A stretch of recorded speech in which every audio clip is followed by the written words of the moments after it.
What's going on, everybody? This is Chaz with Homegrown How To. Welcome back to the channel. If this is your first time, thanks for stopping by. In this video, we're going to be talking about a sprinkler timer. I've had this sprinkler timer from Imolaza for over a year now, and I just gotta tell you, this thing just keeps getting sweeter. Imolaza has made different adjustments to their app, added different functions, different features, all kinds of stuff to make this thing much better than it was even a year ago, and I loved it when I first installed it. So like I said, checking out the Imolaza Sprinkler Controller. This thing, like I said, I've had for over a year. Now I've got to say, it's very user-friendly.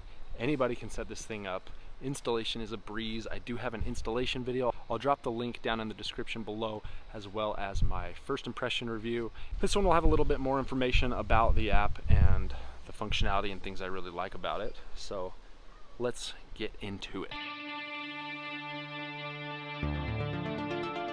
Here is my Imolaza Sprinkler Controller. Well, I do have this mounted outside, so I do have the outdoor box assembly that you can buy separately. But this is what the Imolaza controller looks like. You can control it from the panel itself here. Push the arrows to that. Well, I don't know how well you can see, there's a little blue light there. You can toggle between each one of those zones, and then you push this play pause button to start. You can pause it or stop it as well. So I'm gonna hit stop. Now the controller that I have is an 8-zone sprinkler controller. I currently have 6 zones total. I've got 1 drip irrigation zone that runs throughout my gardens, and then I've got 5 sprinkler zones. In the front yard and my side yard, I've got the traditional pop-up spray nozzles. In my backyard, all I have are the Hunter i20 rotor heads. So let's go over some of the settings in the app. So they have a new grass schedule. This is one of the newer functions from the app that they have made updates on, and it's super cool. So if you're laying any new sod or spreading some seed out on the lawn, the key to successful germination and successful rooting of that sod is keeping that sod or seed moist.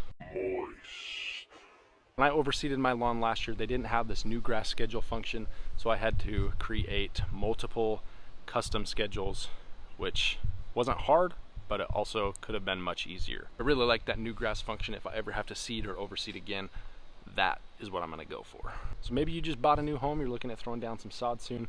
Using the new grass schedule is a game changer. And like I said, you also have the ability to customize each of your zones, turn those on, turn those off at certain times of the day, run each zone for X amount of time. Using the custom mode is very useful. That's personally what I use, just because I have done my measurements and I know I'm getting the correct amount of water that I need for my lawn. And one other function that's relatively new to this app is the ET Smart Schedule.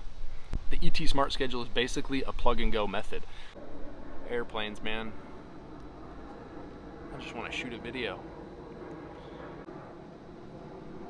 Like I said, it's a plug and go method. If you don't want to take the time to measure out how much water you're getting on your lawn, if you don't want to have to worry about setting schedules, you don't know when the best time to water is, all that stuff, which all that stuff can be found on the page. So if you want to know, subscribe to the channel and you will find out.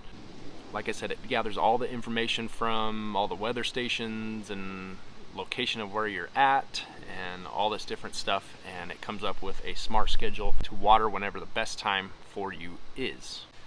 If you don't want to take the time to do this, set up your schedules, all that kind of stuff, the ET Smart Schedule is for you. And one other thing that I absolutely love about this app is the Rainscape function. Now the Rainscape function, basically you can set whatever amount of rainfall you desire for your sprinklers to skip, if that makes any sense.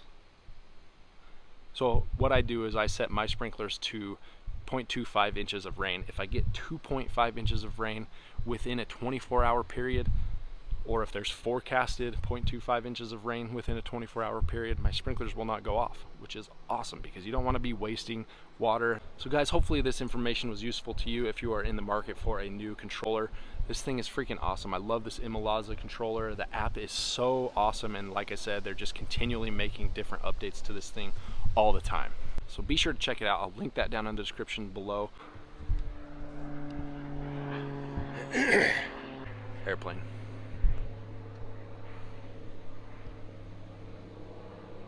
So guys, pretty freaking dope sprinkler controller. Yes, this thing is a game changer, much better than any other sprinkler controller that I have ever seen on the market. The functions, the user-friendly app, the installation, so easy. All of it's easy. So highly recommend Imolaza. Check it out.